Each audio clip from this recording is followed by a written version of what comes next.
Ta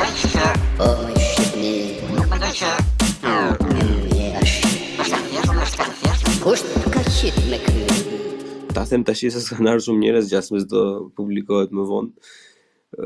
E ka funit çajt vllai çfarë një 5-6 sekonda se po shifja një video kështu në TikTok o plak. Ishte një vajzë në këto diasporën Amerike dhe këndonte një këngë veriore kështu, jam një lule duka gjini tërërërë.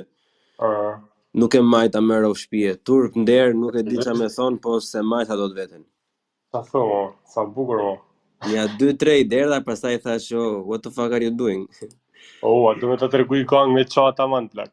Po le tash se bollu këngë iso kemi ande nga jugu që na kusi shpirtin.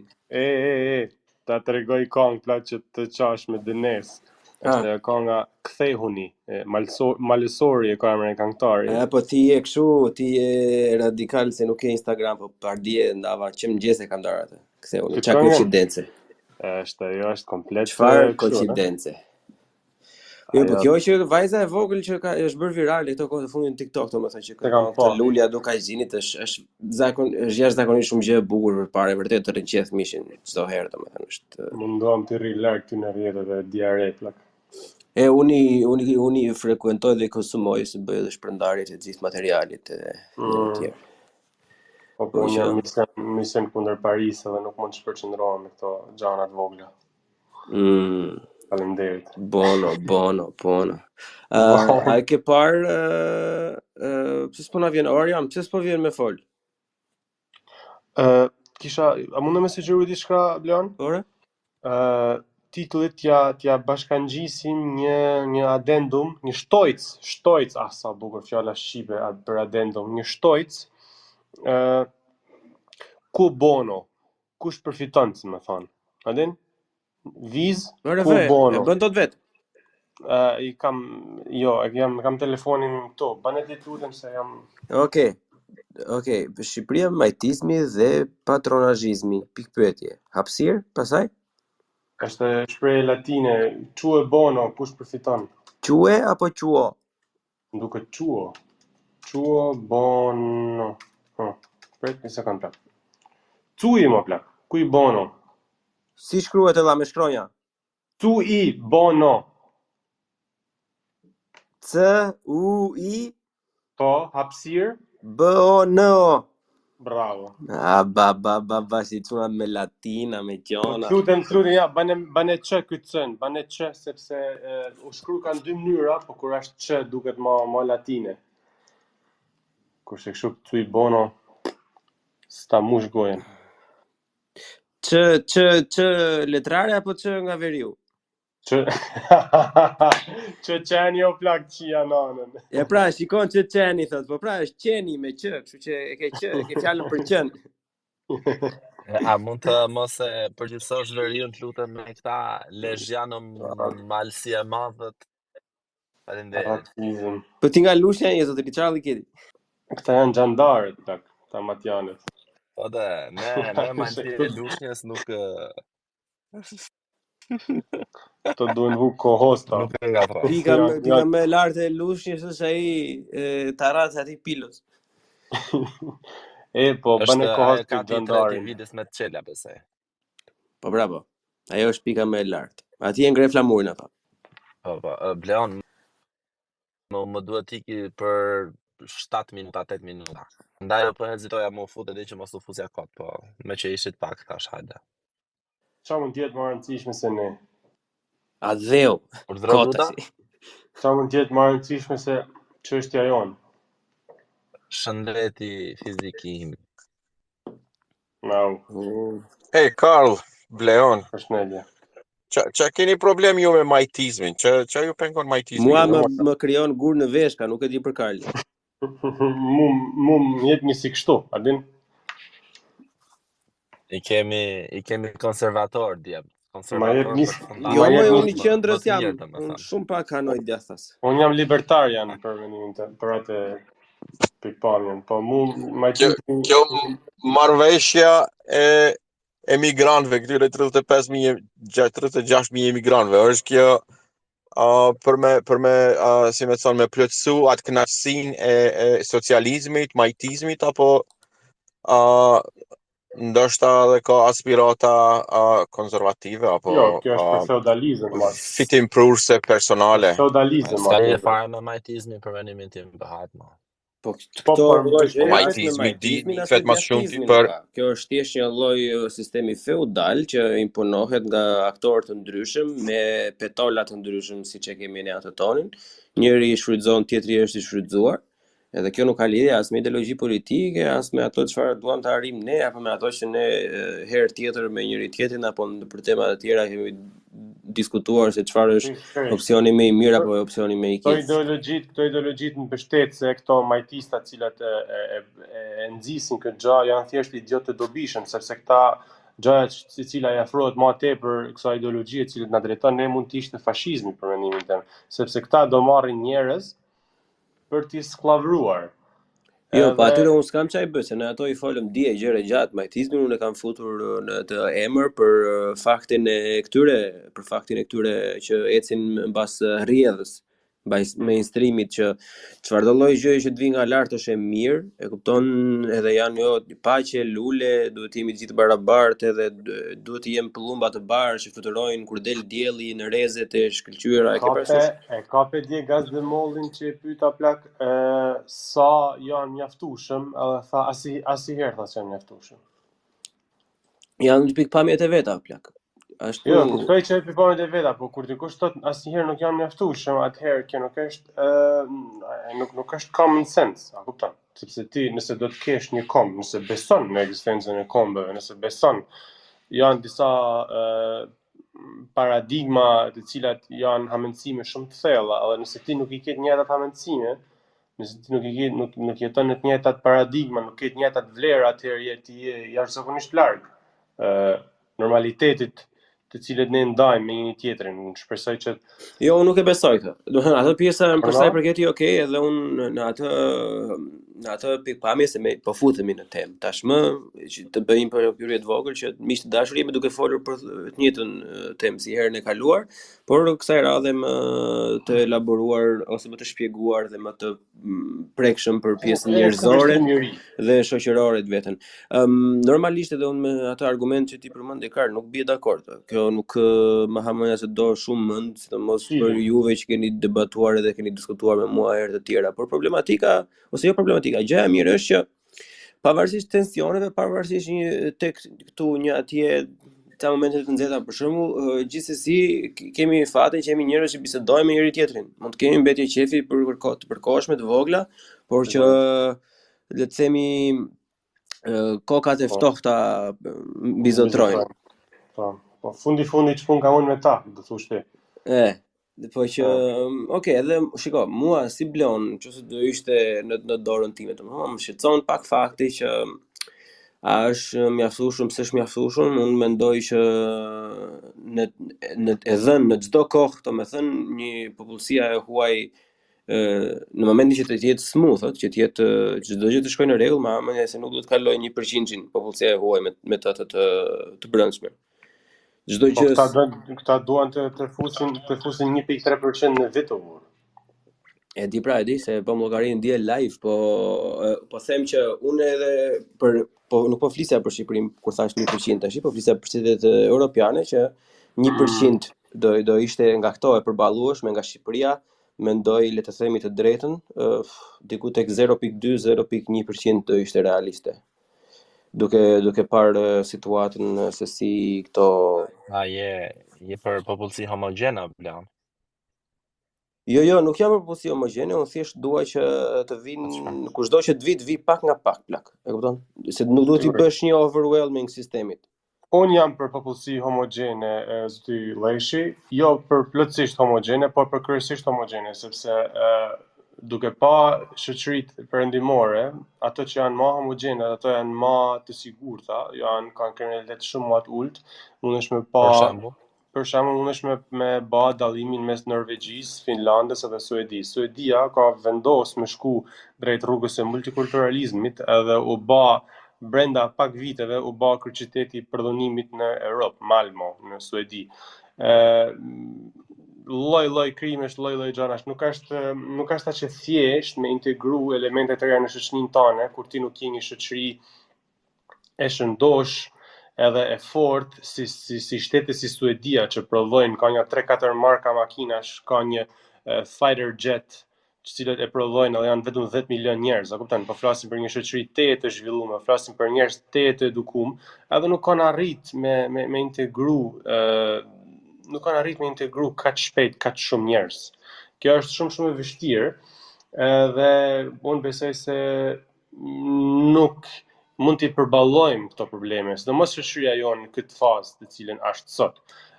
Nëse një ditë do zhvillona, qoftë ekonomikisht, qoftë në mënyrë Human Development Index, në mënyrë kulturore, besoj unë atëherë ndoshta do mund të flitet për këtë temë, por tashti unë nuk besoj as pak se ne mund të flasim për këtë temë. Ti bëj një pyetje Arianit një moment, se Ariani tha që je për popullsi homogjene. Deri në sa përqindje është popullsia homogjene? Se ti thua që deri në 1% thua ti i bie që ti jemi homogjen. Pas që jemi as 90% shqiptar, 95% shqiptar. Jo më dalëm rregull. Unë prandaj e kisha, sepse ne sot që flasim nuk jemi homogjen, domethënë nuk mund të shpresojmë që për homogenizim.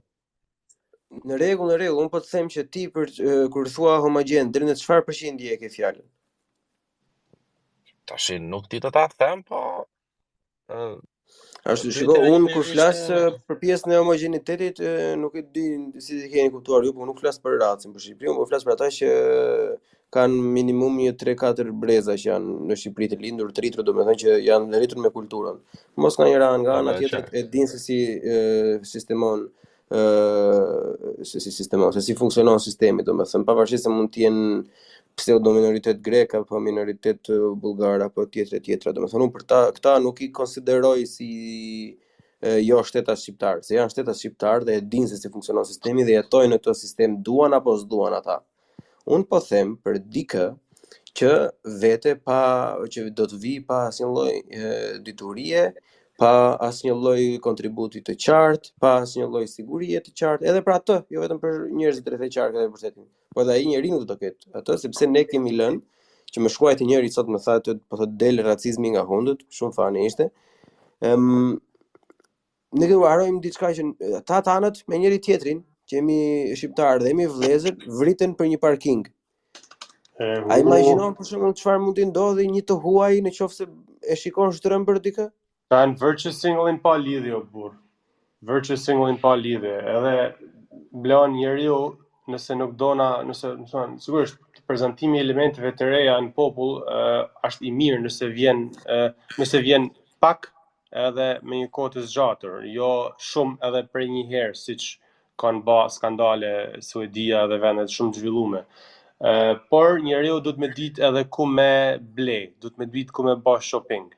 Dhe unë kisha thënë që është ndryshe me marrë emigranta nga vendet që kanë atë Human Development Index për tokë, ndryshe me marrë njerëz cilët e kanë Human Development Index në nivele më të larta se ne. Unë besoj se Shqipëria duhet ekskluzivisht të pranoj njerëz vetëm nga shtetet cilët kanë Human Development Index më të lartë se Shqipëria. Në mënyrë që të përmirësohen atë, marrin njerëz që na përmirësojnë, jo njerëz që na e ulin mesataren. Kaq kisha. Sepse të njëjtën gjë bën Arian, shiko, pavarësisht se kjo, unë e di që kjo që thot Karli në mënyrën se si e thot Karli është disi inflamatore dhe nxehtëse. Unë i du të mirën vendit tëm valla. Në rregull, a ke çfarë më ofru? Hajde. Ta shoh nga një këndvështrim tjetër. Po të vëmë re Arian, të njëjtën gjë bën dhe UK me ty, të njëjtën gjë bën Gjermania me mua, të njëjtën gjë bën gjithë. E kupton? Ariani na iku, po flasim për të tjerë, gjithsesi. Të brain training sistematik të gjithë e bëjnë si gjë, domethënë. Unë se kuptoj çka ka të gabuar me këtu. Jo, më nuk ka asnjë gjë të gabuar. Unë du të mirën, du me jetu më mirë, du të mirën vendit tëm, du të mirën popullit tëm. Pse mos më marrin njerëz të cilët kanë diçka me më ofru mua, siç merr Amerika, the best and brightest, siç merr çdo shtet i botës. Aja Italia me kanë këto njerëz që vinë, me kanë the best and brightest. Italia i mon për veti, nuk na jep ne. Mirë, se këto domethënë nuk dua që ose jo nuk dua, po dua që t'i shmangim pak përsëritjen e gjërave. Po Agron. Po, bash për këtë punë, Amerika ka kapacitet se ka 350 milion banor. Ata i marrin 200.000 imigrantë çdo vit i marrin. Po Amerika i ka disa ligje që emigrantë që vinë të mos koncentrohen në një qytet apo në një lagje të qytetit që të formohet një lloj segregacioni i imigrantëve në një lagje të koncentruara. Për shembull, kjo gjë ka ndodhur në Francë, ka ndodhur në Suedi, ka ndodhur në Australi, Gjermani ku gjithashtu. janë disa lagje të imigrantëve, cilët as nuk guxon një person që nuk është i racës tyne, as nuk guxon me hec, nuk guxon me kalu anaj, sidomos nëse je një femën, pa një shamia, diçka as nuk guxon me kalu anaj. Pra, po është fjala për një qytet apo për një lagje ku një numër i vogël i imigrantëve, për shembull 10.000 imigrantë nëse vinë në një lagje të koncentruar, atëherë menjëherë bëhet aty si një faktikisht republike e imigrantëve. E Shqipnia i ka 2.800.000 banor, është numri është tepër i vogël. Ma Në pak në krahasim me Sinëria, shtetet e Evropës, Karl, lutem një sekond, lutem, nuk ndërpreva asnjëherë, lutem. Secili shtet i Evropës që pranon emigrant ka 20 milion, 40 milion, 60 milion, apo Gjermania 80 milion banor. Për ata nuk është problemi absorbu 10.000, 20.000, 30.000, ndoshta edhe 100.000 imigrant nuk është problem. Pse nuk, për shkak se shpërndahen, njësoj si në Amerikë, shpërndahen emigrant, edhe integrohen në kulturën, në sistemin, në traditat e atij vendi ku po shkojnë me jetue, jo të krijojnë një shtet mbrana në shtetin tjetër. Po fatkeqësisht Shqipnia është aq e vogël edhe fatkeqësisht është sa ka Shqipnia. A e keni llogaritë ndonjëherë prej bregut të detit Jon deri te Ohri për shembull, sa i ka 150 kilometra i ka, apo më pak se 150. Domethënë kemi 100 kilometër një cep kur e shikon ti Evropën sa është e madhe apo këto shtete tjera që janë me 40-60 milion banor sa kanë hapësirë territoriale ata, Shqipnia është një copë tepër e vogël edhe ma merr mendja që është në rrezik të zhdukjes. Nëse marrim ne, pi respektojmë për drejtat e njeriut gjithçka bëjmë na, a dhe ndojmë me respektu që gjithkusht jetë shnoshe mire të përparoje të edukoje të natë mirat. Po, nuk kisha pas shefun e me kriju mundësinë e atyne që ata ta krijojnë. Faktikisht, nëse ata vinë pa u integru në sistemin ton, ata neve do të na integrojnë në sistemin e tyne. Për shembull, në për disa lagje në Francë, ti shkon në Ndugoj as nuk të flet frangëzisht, bile të flet arabisht. Ti do me thonë nëse ki jetu në atë lagje si francez, ti duhesh faktikisht me përshëndet ato në gjuhë arabe, edhe për me mujt me bleti diçka Ndugoj. Po këto tash francezi, po duhet mu integru. Varianti i asaj në Gjermani është zonën ale në Berlin, sa përshtes. Po, tash ti si vendas, me 1000 vjet që jenë në vendin tonë, po duhesh mu integru në sistemin e imigrantëve. Kjo duhet mu ndalu, kjo duhet mu parandalu dhe zbën, se Shqipnia është shtet i vogël, s'ka çka me absorbu. A din kjo është sikur me qitë për shembull një ngjyrë që është diçka tepër e fortë, edhe ta munë në ngjyrën tonë që kemi shumicë. Edhen? Sa me shtu Karl, diçka çdo respekt, po ma merr mendja se duhet ta ruajmë na identitetin ton, kulturën ton. I bëjmë mirë tjerëve, po ruje tondën. Agran, jena edhe ma pak në Cincinnati rreth 2 milion e gjys jena, ma pak se 2 milion e gjys, dhe jena një pozit ku ne vetëm po na iku njerëzit tonë, po nuk po mund i majmë njerëzit tonë që janë tashma të integruar, si më thonë, janë të këtij vend, janë të etnisë tonë, ne po na ikun sepse nuk mund t'i mbajmë, apo i heku me dashje, nuk e di kush përfiton, po mendimi im është pak konspirativ. Unë besoj se këto po shqiptarët vendas po përzunen me dashje sepse nuk pranojnë me punu si sklever për këto oligopole, monopole të cilët janë në Shqipëri. Në vend kësaj parapëlqejnë mi jo në Gjermani, jo dikun tjetër ku ka një rrogë, ka një dignitet ma tepër se sa rrogë, ma të mirë, edhe nuk përbuzen, nuk shtypen, nuk përdhunohen kështu nga ai shefi ose nga pronari. Këtë ide kam vetë. Unë besoj se këta thjesht dojnë sklever për me çute bizneset e tyne, me vazhdu mu pasinu ata për vedi dhe me me pas Shqipni një qiflik, një feudalizëm, një shtet feudal të tynin, ku ata janë aristokracia, pjesa tjetër janë sklever. Po edhe ka njerëz që i konvenon që Shqipnia të jetë në këtë gjendje, në këtë lloj status quo ekonomike, që të mos përparoj, që të mos i mbaj njerëzit e vet, për shkak se çdo gjenerat që emigron jashtë, gjenerata e dytë që del jashtë, ata duhen me fillu pikë zeros. Ata nuk kanë, për shembull, nëse një prind ose dy prind me fëmijë kalojnë në një shtet tjetër, ata prind nuk kanë me mujt me tregu suksesin maksimal të tyre, performancat maksimale të tyre në shtetin ku shkojnë. Pse? Se duhen mu marrë me gjitha ato probleme të integrimit, të gjuhës, të gjetjes së vendit të punës ato, po gjenerata e dytë, atëherë ndoshta mundet me tregu ndaj parim të dukshëm që të jetë në nivel me vendasit. Do me thonë, gjenerata e parë automatikisht është e shkelun. Edhe është një fitim për armiq që nuk kanë qef me pa Shqipnin që po jetë përpara. E dyta, nëse Shqipnia si shtet është i dopt, ajo ja fillon prej ekonomisë. Aspiratat e shteteve tjera që janë, ata, unë për shembull, nëse kisha pas në interes për territorial në një shtet tjetër, unë kisha ndihmu lëvizjet e atij shteti që janë përputhen për disa qëllime me qëllimet e mia. Edhe më mërmenja që kemi asi kësi lloj organizatash, të fillu prej Sorosit, të fillu prej organizatave serbe, organizatave greke që këto gjëra që po ndodhin në Shqipni, aty që ta marrë Shqipni në gjendje për shkak se ata arrin qëllimin e tyre shumë më lehtë se sa kur po të ishte Shqipnia më e fortë.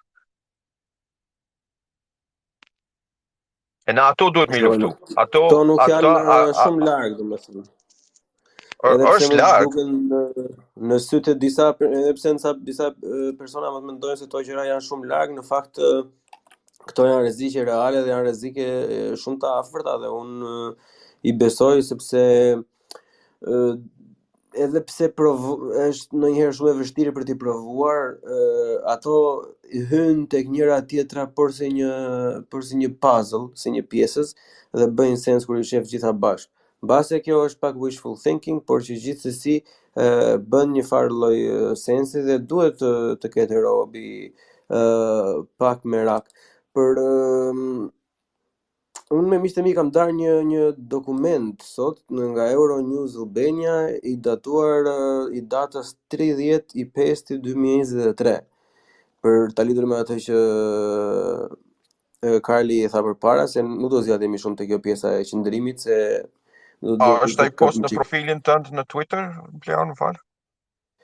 Këtë mua ka dërguar një miku që dëgjon hapësirën publike, ma ka dërguar në Twitter sepse si duket akaunti i tij është ban. Unë kërkova vetë, domethënë e verifikova ekzistonte apo s'ekzistonte dhe më pas e shpërndava me miqtë e mi, por tani do ta shpërndaj. Tani live që po flas jam duke e shpërndar në Twitter.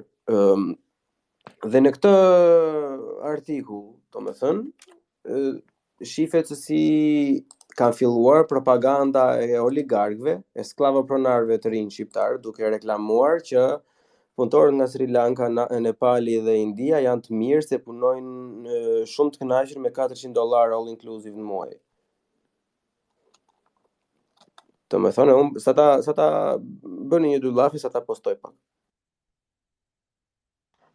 Po dosha me thonë për këtë që thatë ju dy për punën e ndikimit të shteteve fqinje, të shteteve cilë nuk kanë interesat kundërta me ata shqiptare. Prova për këtë ka shumë, edhe ka vijimisht dalin prova të reja. Ka një artikull i Zëri që patën hetu ku doli që Greqia jepte rreth 1 milion euro në muaj për disa media shqiptare, për disa analistë shqiptar, edhe për disa punonjës të shtetit shqiptar, edhe për disa kryetar bashkisë, përkatësisht edhe kryetarët e partisë së Çambe, si kishte ai, Idrizi, Shpëtim Idrizit.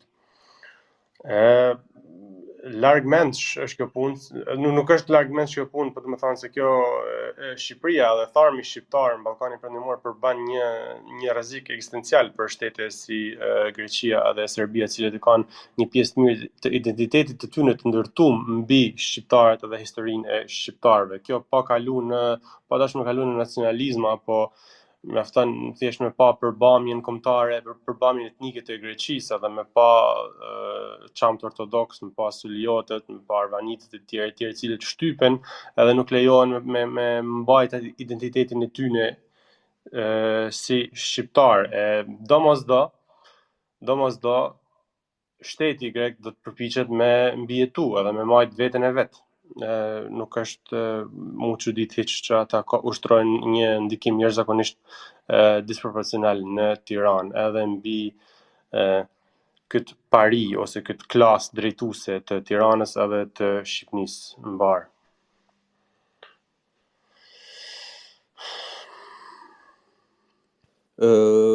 Patjetër. Shiko, përveç gjitha gjërave të tjera, unë këtë lajmin për të cilën i fola për pak më përpara e bëra reply tek Spacey dhe do të publikoj edhe dy gjëra të tjera që i kanë dërguar miqtë e mi në grup. Njëra është një vendim ose mendim zyrtar nga Amnesty International Italia, që nuk e di nëse mund të ketë organizatë më globaliste se sa International Amnesty. Dhe më pas gjithashtu do të publikoj edhe atë ose le të themi një nga linket për dokumentin e plot për sa i përket marrëveshjes. Dhe siç i folëm herën e kaluar në hapësirën e kaluar publike, Shqipëria nuk do të marrë asnjë lloj dëmshpërblimi ose asnjë lloj pagese monetare në mënyrë kategorike. Ose unë nuk di të lexoj mirë, ose kam lexuar shpejt, nuk e di. Dhe problematika do me thënë që Petro kështë e parë ishte që kushtet specifike janë do me thënë të paqëndisura, nuk e dihet mirë se si do të bëhet, se si qyshtek, pasi marrëveshja do me thënë sipas dokumentave parashikonte një qëndrim maksimal prej 45 ditësh dhe normalisht Petro ngriti pyetjen që si çdo individ tjetër, edhe ata kanë të drejtë të hedhin në gjyq shtetin italian dhe të marrin avokat. Edhe çfarë do ndodhi nëse ata do bëjnë këtë gjë? Çfarë do ndodhi nëse një pjesë e mirë atyre din një gjuhë tjetër dhe din të kërkojnë të drejtën e tyre dhe të kërkojnë një avokat? I bie që do rinin indefinit aty. I bie që do ecin ping-pong nga Italia në Shqipëri dhe nga Shqipëria në Itali derisa të dali udha asaj pune, domethënë që është një loophole, është një boshllëk, është një vrim, domethënë jashtëzakonisht shumë e madhe që mund të krijojë probleme jashtëzakonisht shumë të mëdha. Se kjo gjë si shif rrushin edhe piqet, dhe normalisht nëse e bën njëri e bëjnë gjithë ata pastaj, edhe i ke 3 mik konstant, 6, pastaj 9, pastaj 12, edhe në fund nga 36.000 i ke 30 që s'kan ikur. 100 veta ndit i bie Bleon. Është marrëveshja parashikon që të rinë maksimumi 45 ditë, që nuk bën sens fare me procesimin në një muaj. Nëse ata do vinë 3.000 individ në një muaj, atëherë i bie që në muajin e dytë, në datën 1 të muajit të dytë, nuk do kenë ik ata që janë futur muajin e parë, do janë prapë aty. Dhe to do mbi vendosen derisa sistemi të jetë auskellaset, të jetë mbi ngarkuar në rënim dhe sa mos të funksionojë më, edhe welcome to Albania, Lampedusa pastaj. Është edhe një pikpamje që komplet po injorohet nga kjo çështje, është shërbimet publike. Tash për ato 45 ditë po mendoni që s'kan me pas atë nevojë për shërbime publike të shtetit? Patjetër, se do lindin fëmijë, gjatë atyre 45 ditëve, do të lëndohen njerëzit, do të kërkojnë të shkojnë në spital apo diçka. Do të rrehen, do të akuzojnë, do të kërkojnë të drejtën që do të përdorin sistemin legal të Shqipërisë. Do të kërkojnë nga policia e Shqipërisë reagime, veprime apo edhe gjëra tjera. Kjo do të thonë nëse fillon një procedurë legale, atëherë ai 45 ditë kufiri për 45 ditëve bjen ujë. Edhe atëherë duhet të përcillen ligjet për ndjekjen e procedurave legale. Kupton? Tash kjo çka do të thonë? Tash nëse lind një fëmijë, çka bëhet ai? Automatikisht e merr në shtetësinë. Kam i lënë të mirë edhe të keq për ty Agran. Ata që do vinë në Shqipëni do të jenë Italia do mbaj femnat edhe minorenët. Ata që do vinë në Shqipëri do jenë vetëm burrat moshës 18 deri 40. Sipas marrëveshjes. Do nasionin vetëm military age males. Ata që identifikohen si burra. Jo, mos e kalon trivialitet, po është serioze. Është shumë serioze se këto njerëz janë shumë të rrezikshëm kur sidomos kjo mosh edhe kjo gjini, si më thon, djem të ri janë shumë të rrezikshëm, ata nuk besoj se do ta lajnë po aqa rrethimin. Po ata do të thonë, okay, gardieni më goditi apo diçka edhe me njëherë do të kërkoj padina nga shërbimet publike të shtetit.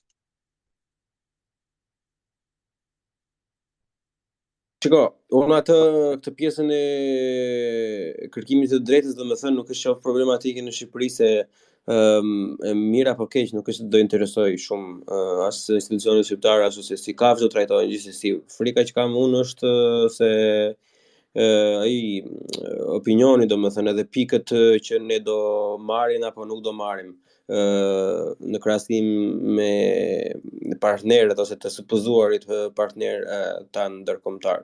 Për çefin tuaj unë sapo vura edhe 2 linket e tjera për sa i përket Amnesty International dhe dokumentit të plot që juve mund t'i lexoni ose kur të keni kohën dhe dëshirën tuaj, ato janë poshtë postimit të Space-it. Petro, më mbrëma mirë se erdhe dhe fjala për ty mikim. Okej, më mbrëma mirë se u gjeta, ju kërkoj falje nëse ka zhurmë edhe nëse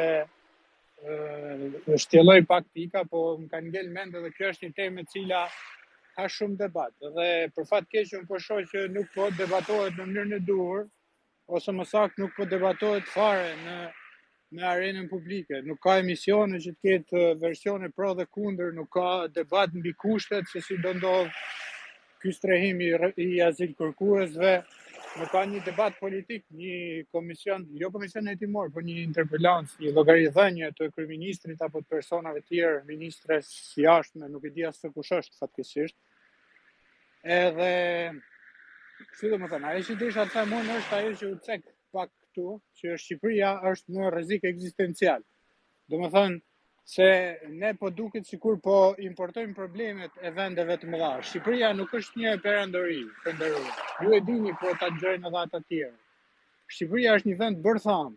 Trojet tona janë shumë më gjerë. Janë 2 fish sa kaq, nuk e di, nga 4 vilajetet osmane dhe ne kemi ngelur një Shqipëri londineze me 28.000 km2, me një popullacion që sa vjen të kurrë.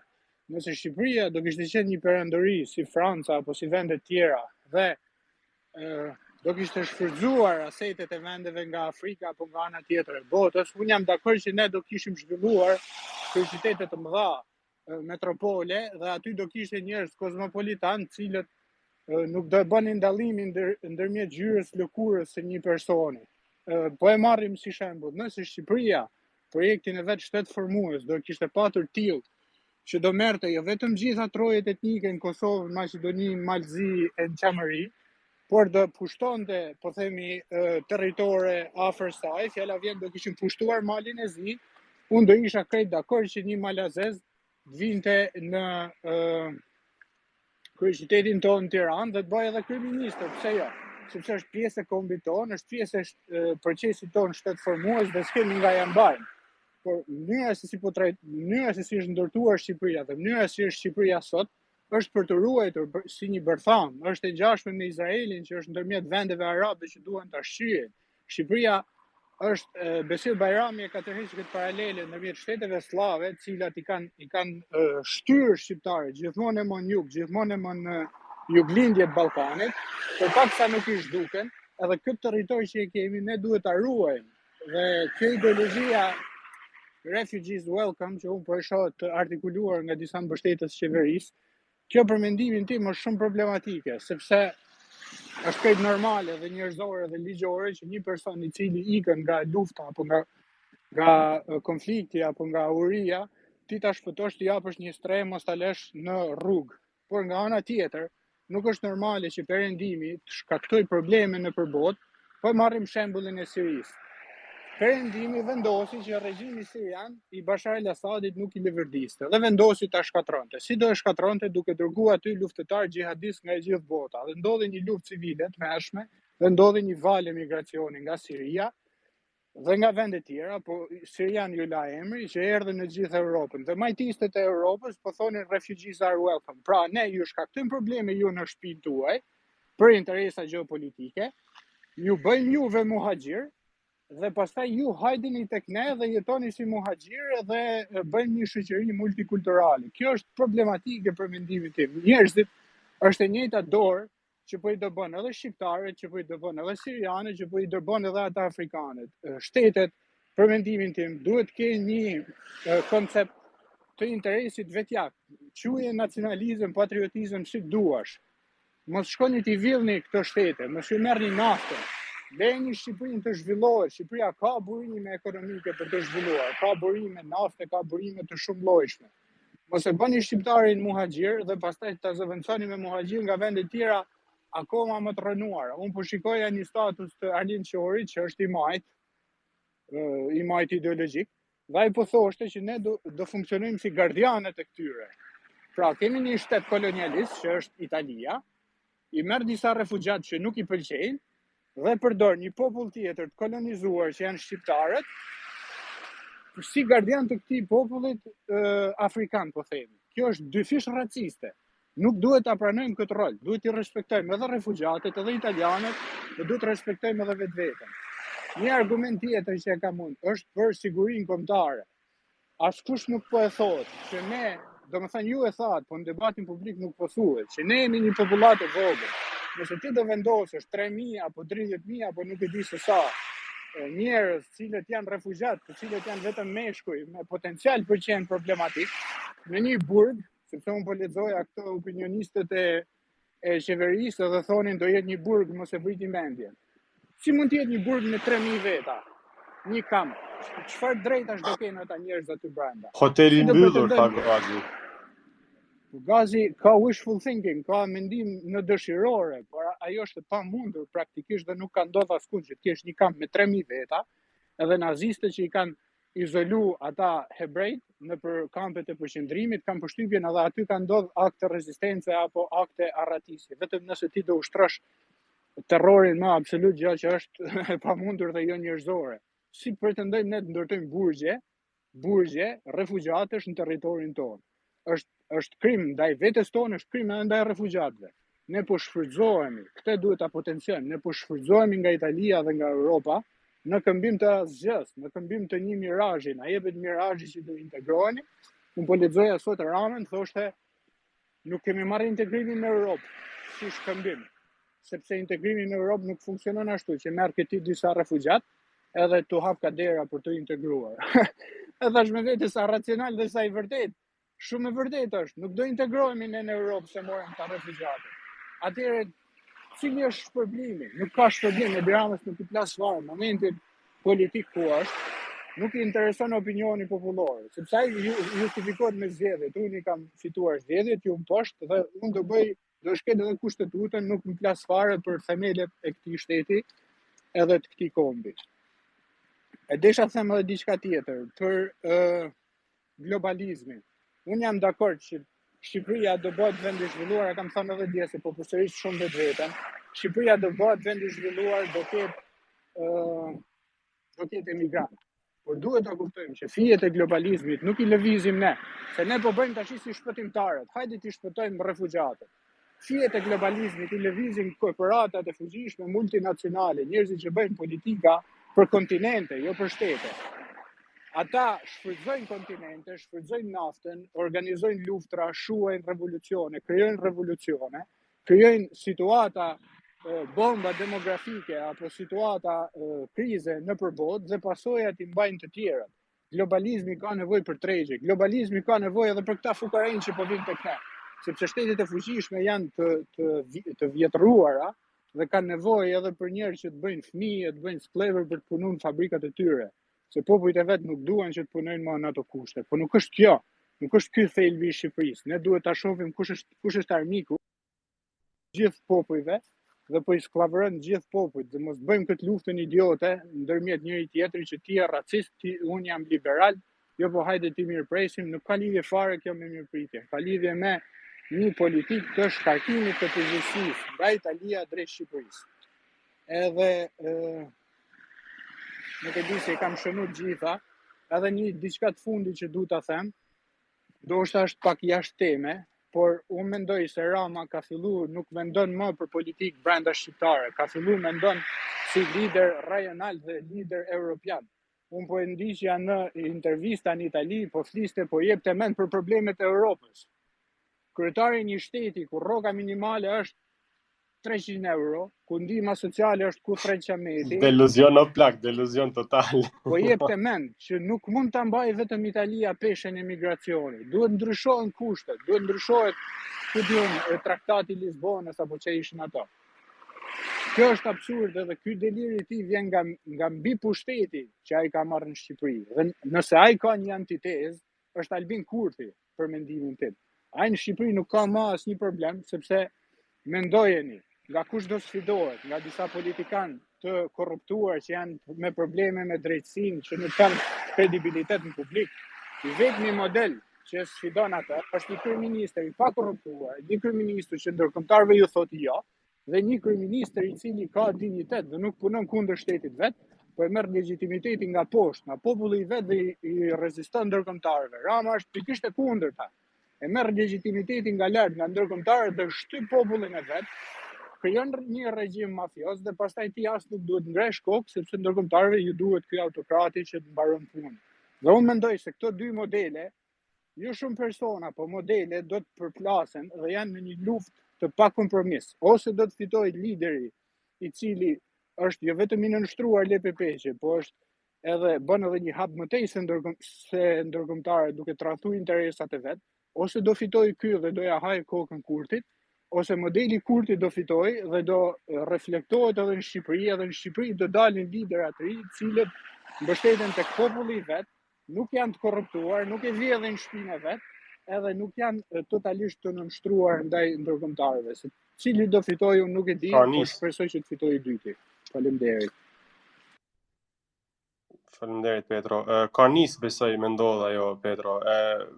Ndoshta po jam pak wishful thinking, po besoj se ka nis me ndodh, kanë filluar me dal fryma të cilat janë të ngjashme dhe kanë pak idealin e shtet kombit në krye dhe jo idealin e feudalizmit. Agroni? Petro ja preki disa tema të ndryshme, deshta me ju përgjigj në faktikisht me repliku në njërën për tëne. Këtu, se unë jam në Amerikë dhe ka këtu disa qytete që për shkak të burgjeve, i tërë qyteti është ndru në një demografia ati qytetit ka ndryshu për shkak se njerëzit që janë të vujt dënimet në për burgje, kanë shkaktu që familjarët apo të afërmit të tyre të shpërngullen në ato qytete të vinë. Edhe demografia e atyre qyteteve ka ndryshu, edhe për këtë arsye ka disa këtu i thojnë si county, disa lloj rajone që kanë vendos që burgjet federale të mos ndërtohen në teritoret të tyre për shkak se po e shkatron demografinë e atij qyteti.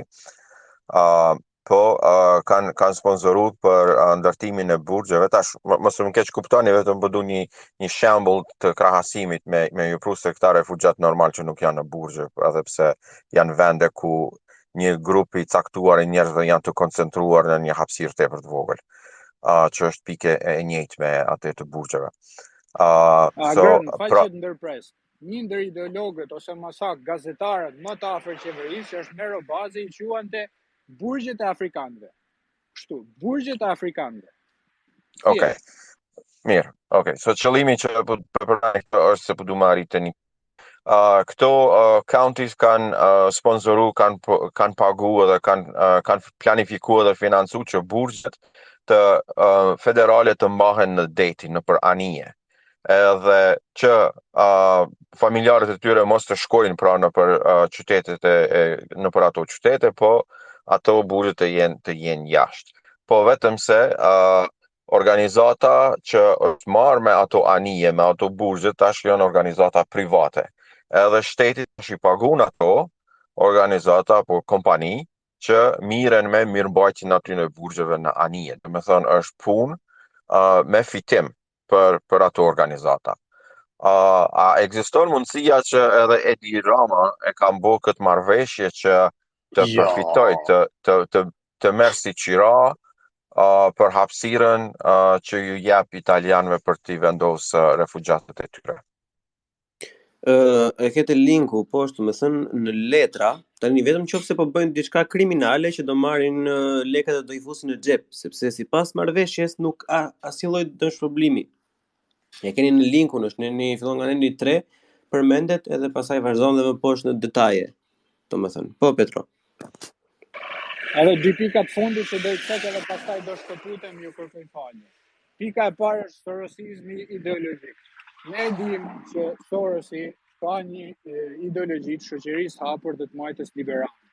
Dhe këta njerëz në gjithë Europën, në gjithë botën, mbështesin një version të shoqërisë që nuk ka një hegemoni kulturore të një kombi. Pra ata i duan kombet të përzira ndërmjet racave të ndryshme, ndërmjet kulturave të ndryshme, sa më shumë të shtypet, po themi, ndjenja nacionaliste dhe të krijohen disa vende pluraliste në thonjza, cilat janë të hapura ndaj kapitalit huaj, nuk është se janë të mbyllura si tregje, por brenda për brenda funksionojnë në këtë mënyrë. Tani, nëse kjo doktrinë po zbatohet në Shqipëri, nëse Edi Rama po zbaton, Edi Rama ka dalë hapur me Alex Sorsi, nuk është një mister, po nëse po zbaton këtë doktrinë nëpërmjet këtyre marrëveshjeve, kësaj marrëveshje ose tjerave që mund vinë pas kësaj, se kjo i ka hap derën edhe të keqes, mos kujtoni se e keqja ka fund. Dhe nëse kjo doktrinë po zbatohet, a ka debat publik për këtë? A janë dakord shqiptarët që ne do bëhemi një vend emigrantësh? A janë dakord shqiptarët që ne nesër pas nesër mund mos flasim shqip, por mund të jemi një konglomerat kombesh dhe etnish të vendeve të ndryshme? A janë dakord shqiptarët që ne duam të zgjidhim problemet ekonomike Bangladeshit që ka 120 milion banor, të Etiopisë që ka dhe ajo 100 milion banor, të vendeve të varfra të cilat mund vinë tek ne edhe të hanë të gjithë në një tavolinë?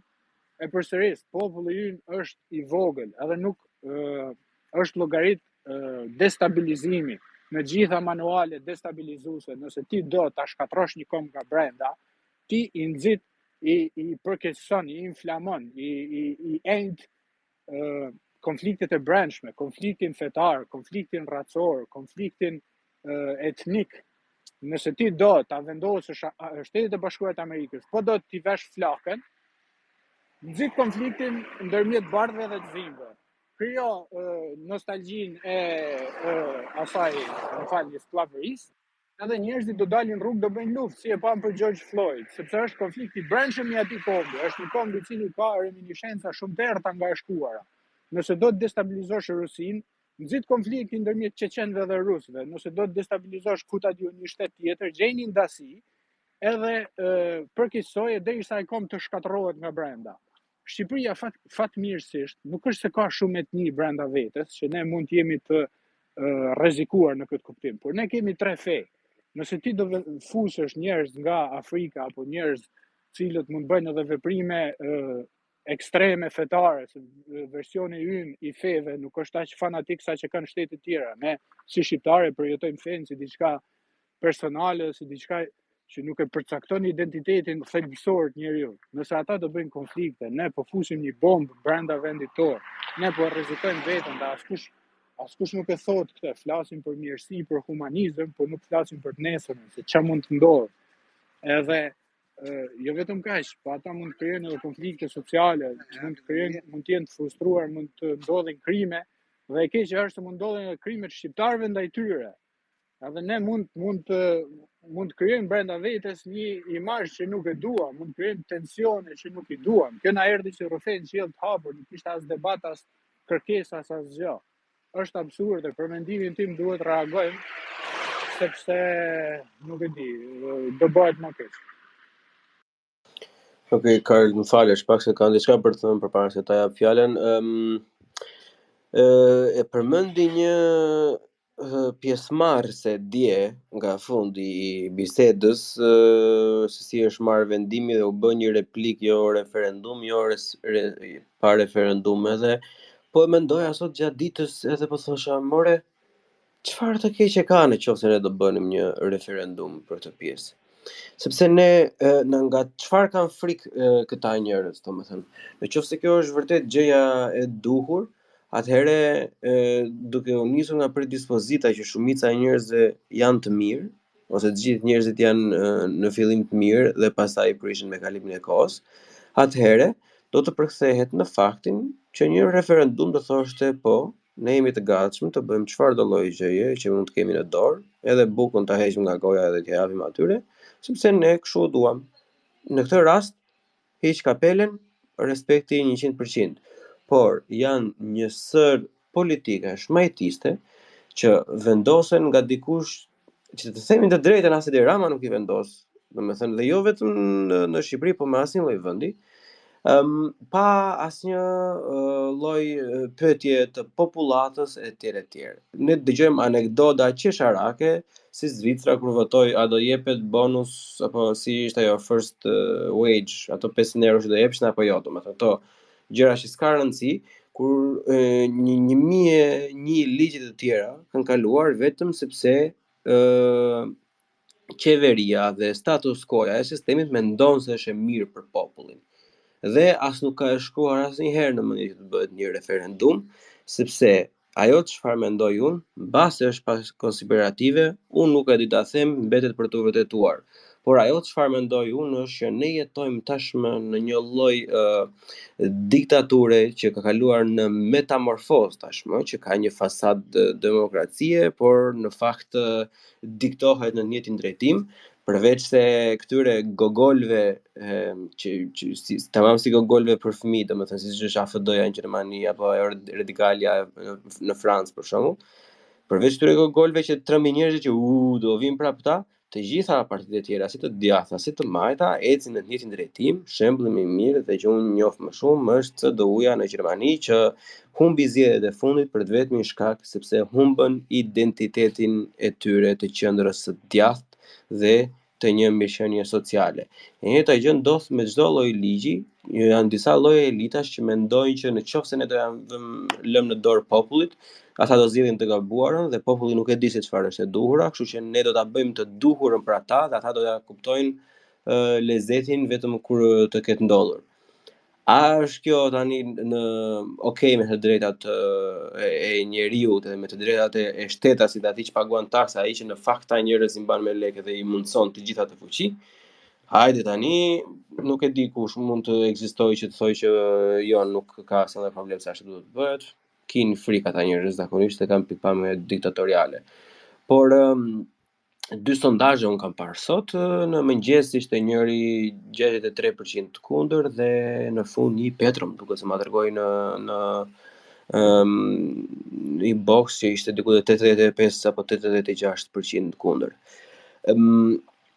Duhet, okay, nuk po e them këtë se po të marr kohë, Karl.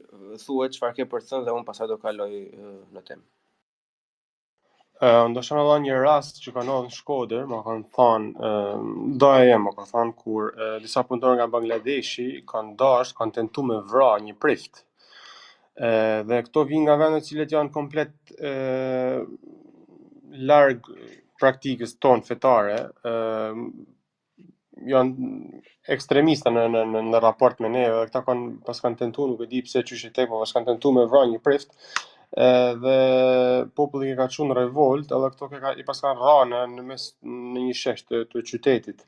Dhe gjithë njerëzit i kanë përzon, domethënë, edhe nga shtëpiat, edhe nga vendet vend banimit ku ata kanë, sepse kanë filluar me bakshi tentativash për krime edhe për prishjen e raportit, po paramendo sikur ta kishin pas sukses në vritjen e këtij prisi, dhe të kishte ndodhur në incident ndërfetar, ose paramendo me marrë një numër kaq të madh sa më ndrrullë raportet mes feve, edhe këto ekuilibra që i kena ne të rujtëna të fitume me gjak mas shumë e shumë viteve, sepse shqiptarët tash të quajtur në revolucionin grek, shqiptarët kanë luftu fe me një tjetrin, se edhe nga ana ata s'kan kanë turqit, pa ata kanë muslimanët me osmanët kundër ortodoksëve arvanit, më thonë, arvanit kanë të dy anë, kanë shqiptarë, thjesht kanë luftu me një tjetrin. Edhe mirëtitorët kanë mercenarë, mos gaboj.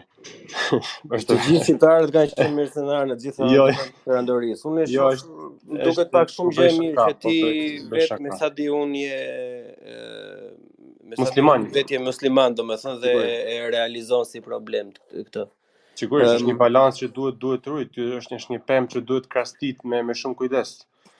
Pikërisht, ne kemi një bekim nga lart apo nga kudo që ta kemi, varet nga perspektiva e gjithë secilit, që nuk kemi pasur. Që duhet të ruajtur. Dhe të ndërpreva prap. Po vazhdo, ti thuje, po isha një pikë tjetër, po ti thuje këtë. Po vazhdo, jo, mbaroj. Po është temë tjetër ajo pika. Okej, po lere temë tjetër.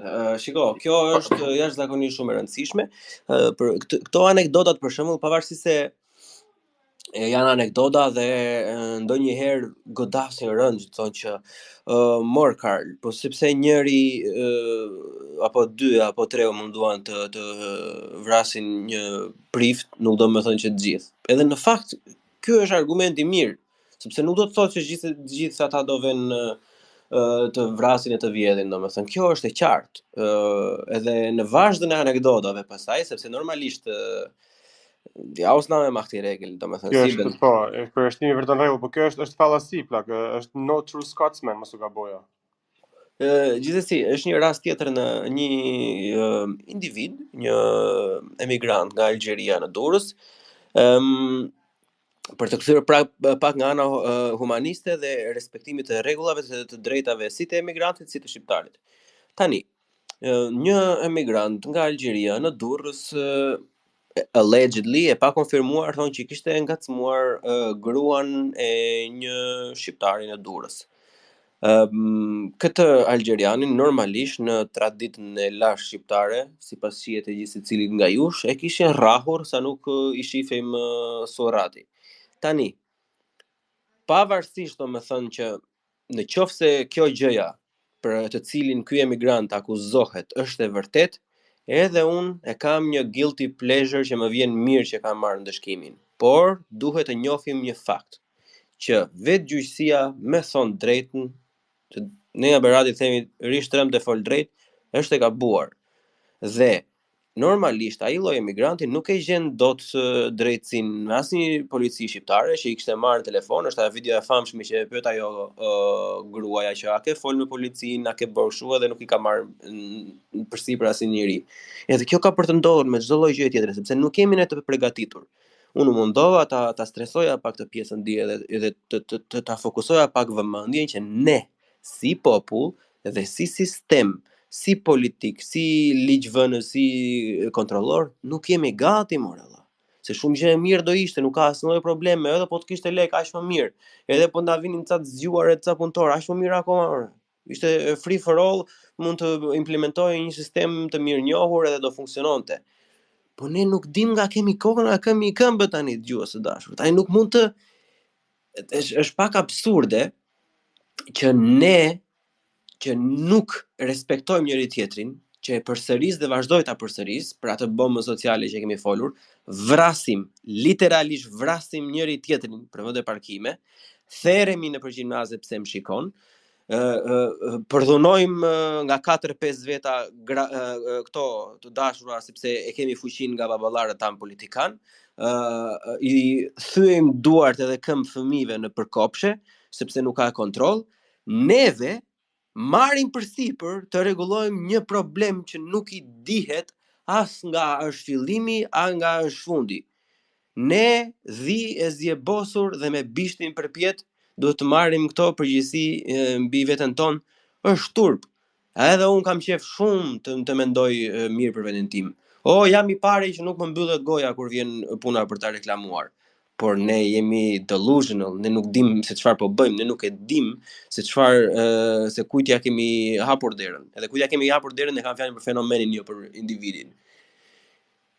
Pastaj e fundit në këtë pikë për momentin se kam dhe një listë plot me vete, unë do e ndjeja veten shumë fajtor, edhe do ishte turpi më i madh që unë ta asistoja në shkeljen e të drejtave të njeriu, të emigrantëve që duan të vend tjetër kund, edhe merren por si dërr në thes i themi ne, edhe çohen në një vend tjetër, edhe që nuk i dihet se çfarë do bëhet, sa do zjasi, ku do vej, si do jetë procesi, ku do e kërkojë të drejtën, e të tjerë, domethënë. Një lloj kriminaliteti që siç e keni tek linket që kanë postuar njëri pas tjetrit poshtë Space-it, që thot Amnesty International është ilegale dhe pa implementueshme, ne po mundohemi t'ia shesim refugees welcome, që është një nga gjërat më patetike. Ju e dini shumë mirë ndjenjat e mia kundër qeverisë greke, ju e dini shumë mirë ndjenjat e mia kundër qeverisë serbe, ama plasti një luftë aty apo një bombë apo një ku dëgjoj unë, një larqof një fatkeqësi, burum hajde do të jap unë nga buka ime, sepse po vjen shtëpinë time se s'ke ku vete. Ama me dal, edhe me mles gjithë pjesët, gjithë le të themi mbetjet e Italisë dhe të Spanjës, kjo të dashur jo vetëm që është gabuar dhe ilegale, po kjo është mungesë respekti për veten. Nëse ne duam të kemi input, nëse duam larmishmëri, Edi Rama të bëj thirrje publike, liroj ligjet, se ligjet e imigracionit Shqipëria i ka më katastrofë se sa i ka qytetet europiane, se ligjet i kemi jashtëzakonisht shumë të forta ne, që nuk do të heqi picirin robi që të marri një dokumente të tjerë. Nëse ne duam në atë drejtim të bëhemi kozmopolitan, të marrim profesionalistë nga shumë anë të tjera, të lutem, liroj ligjet, të vinë njerëzit nga të duan ata, nga fundi i dynjas, të aplikojnë, edhe të vinë të jetojnë bashkë me ne, të ndërtojmë qytete kozmopolite. Ama me fundin e tavolinës nuk bëhet kjo punë. Karl. Faleminderit Beon. Mu kapti kjo që thetin fond, na nuk kena as pak pse me marr njerëz tjerë kur kena 2 milion shqiptar, më përfshi mu e ty, të cilët kanë ik jashtë në këto 30 ditët e fundit, edhe të cilët janë të shkolluar dhe të edukuar dhe kanë diçka për me ofru vendit, po është vendi i cili nuk ka asgjë çfarë më na ofru ne. Për këtë arsye ai vend mbahet në atë gjendje, besoj unë, edhe për këtë arsye tentohet për me marr njerëz të cilët kanë një zhvillim, një Human Development Index shumë të ulët, të cilët të mbahen këtu, të shfrytëzohen si sklever, edhe pastaj të dhihen me nder me thonë jashtë në Evropë, se ata kur të bajnë kërdin këtu, kur të punojnë këtu do ikin, se nuk do rrinë këtu, se këtu nuk do me najt kurkush, këtu nuk do me najt njerëz të cilët janë lind këtu. Po flas për Shqipërinë, sepse i kanë përzan, i kanë marrë mundësit, i kanë sklavëru. Nuk don as kërkush me jetu në një shtet i cili është fashisto feudal, siç është Shqipëria. Edhe unë besoj për të kthyr te pika e tyre mbështetësve që janë kryesisht patronazhista dhe të qeverisë.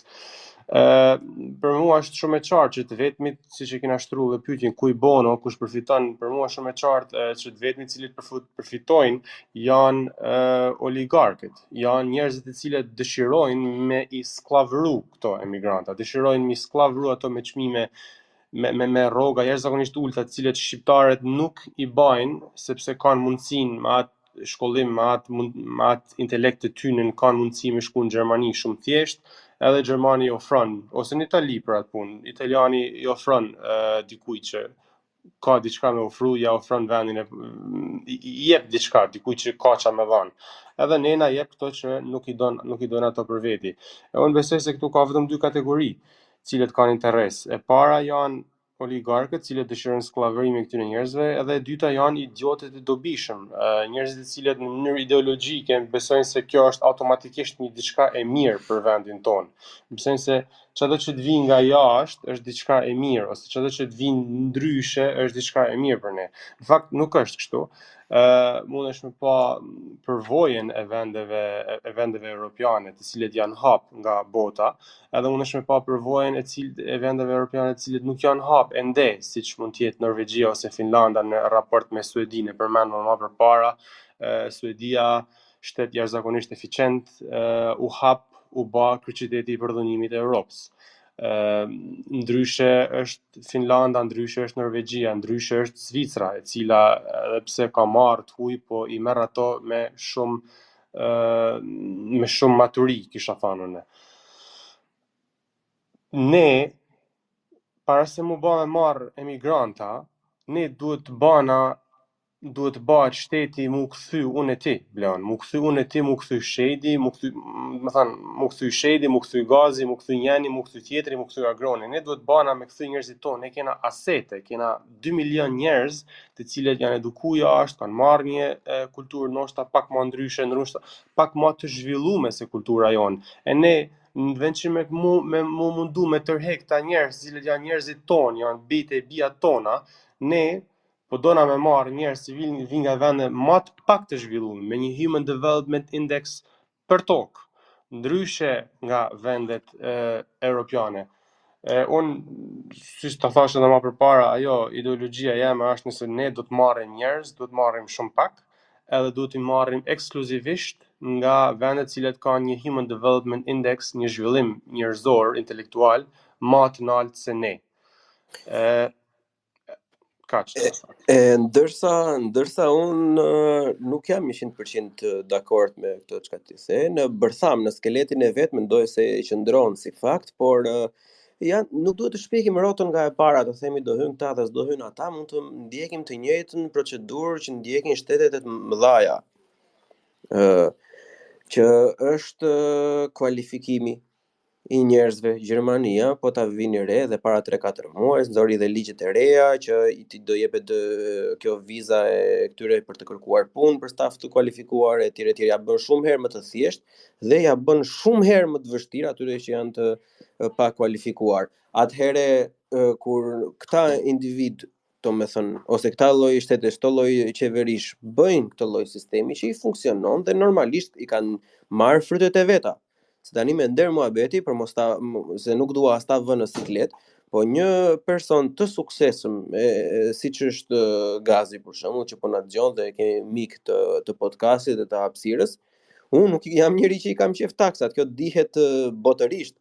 Ama unë dëshiroja shumë që një individ i arritur t'i paguante taksat në Shqipëri, edhe jo në Gjermani, apo në Zvicër, apo në Francë. Edhe unë doja që vetë në qoftë se do më jepej mundësia me të njëjtin shërbim, kaq shumë sa paguaj tuti, paguaja në Shqipëri. Sepse ka punuar nëna ime, ka punuar babai im, po punonin vlla, po punojnë gjithë kushërinjtë e mi, edhe nuk po ja shohin hajrin. Ajo vlen që ne duhet të bëjmë minimumi disa të kthehen, por Kalban, nëse po ose ta bëjmë pak ndoshta bashkëveprim, a bën? Po, okay, më bëjmë replika të shkurtra. Se unë kam dhe probleme se më humb filli muhabetit, prandaj. Nëse po thami këtë. Paria, shtresa e nalt, shtresa e pasur, oligarkia, oligopolet shqiptare nuk janë as të zhvilluar sa me kërku njerëz të shkolluar. Ata janë primitive, janë feudal primitiv, janë katëndar për sa i përket prerjes tyne. Jo se kanë fymje, se kanë gjatë keqe, po katëndar me mentalitet, domethënë nuk është se kanë në perspektivë, në për zhvillim, për botë. Ata kanë nevojë për njerëz cilët të jenë sklever punët, nuk kanë nevojë për mua ty. Mua ty me shumë dëshirë mund të na nxjerrin jashtë, edhe prandaj jena ne këtu ku jena, edhe në Shqipëri po tentohen me ardh njerëz cilët janë të pa kualifikuar. Po përveç kësaj, domethënë që vlen deri këtu, mbase fjala fshatar nuk është e duhur as dhe unë nga fshati jam, domethënë, Po se kam mentalitet të di, po edhe ajo edhe mentaliteti nuk vlen se shiko, duhet të kesh se mentaliteti i fshatarit domethënë është të shofi punën e vet, kurse këta janë gryksa, është fjala më e bukur shqipe. Këta janë një klasë gryksash që e shesin humanitetin dhe ndjenën e ndihmës vetëm kur u duhet për profite direkte monetare dhe pushteti. Se shiko, të gjithë punëtorët e ndërtimit që janë në Gjermani, inkluzive ata 4 të ndjerit që i zuri skela në Hamburg, edhe shumë të tjerë, mund t'i përdorte Shqipëria jashtëzakonisht mirë nëse do ishin mundësitë. Do ta kishin dhënë performancën e vet atje. Ama Shqipëria i trajton si kafsh. Sa video, sa foto, si në Shqipëri, si në Kosovë, janë nxjerrë vetëm tek Lolita në çfarë kushtesh ata punojnë. Edhe si ai link që unë kam dërguar më poshtë, këto mediat propagandistike nxjerrin lajme se si njerëz shumë të vuajtur që s'kan parë gjë me sy, që vinë nga Sri Lanka, nga Nepali, të përndjekur edhe nuk e di gjërat e tjera, sillen mirë dhe janë punëtor fantastik për $400, domethënë, pre-tax. E kupton? Normalisht ai individ do sillet i mirë sepse ai ose do jetë sklavi jot modern, ose do ri atje ku i cënohet siguria vetjake. Ai nuk ka zgjidhje, ai nuk është se thotë që faleminderit Shqipëri që je vend i mirë dhe unë e zgjodha Shqipërinë për juve. Jo, ai po ikën. Edhe neve e shesim sikur po japim derën, kur neve po bëmi bashkëfajtor, ata të njëjtën gjë çfarë kanë bërë në periudhën kur Imat ka shkuar në Greqi.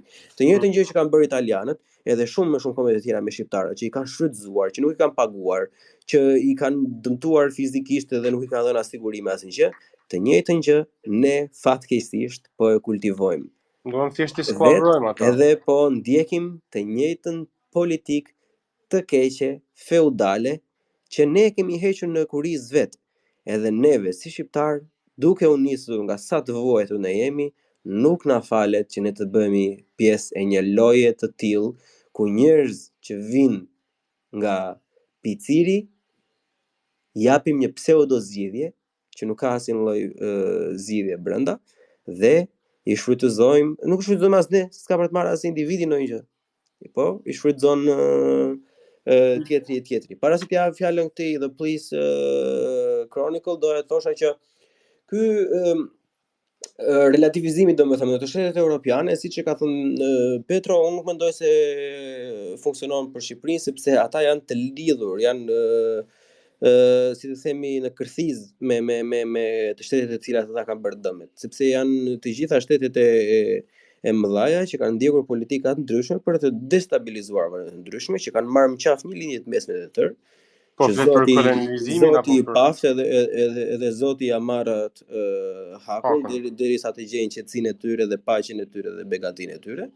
Këto shtete i kanë shkatruar dhe i dyndën të tjerëve thonë që jo, po duhet ti je me mua tash, tani jemi të gjithë së bashku. Kur ne bënim profitet, zhvasnim, vrisnim, përdhunonim, bënim genocide, i kishin ne përfitimet. Tani që vjen zgjidhja, apo ne tani jemi një skuadër. Ne tani do të zgjidhim diçka së bashku.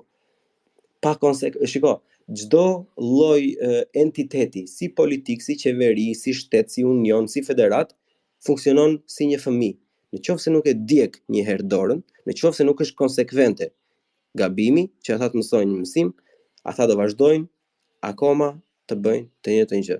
Përpara se të vazhdojmë bashkëbisedimin, unë dua të rikujtoj dëgjuesit që nëse ju keni dëshirë, si gjithmonë, hapësira publike është për të gjithë, mund të bëni request edhe të futeni, unë do jap fjalën në The Police Chronicle për të ndarë mendimin e vet. Fjala për ty. Të dashur miq, kjo pjesë e hapësirës publike përmbyllet këtu, pasi në pjesën e dytë të njëjtës bisedë ne kemi diskutuar mes politikave të brendshme të Shqipërisë dhe Kosovës. Ndiqet.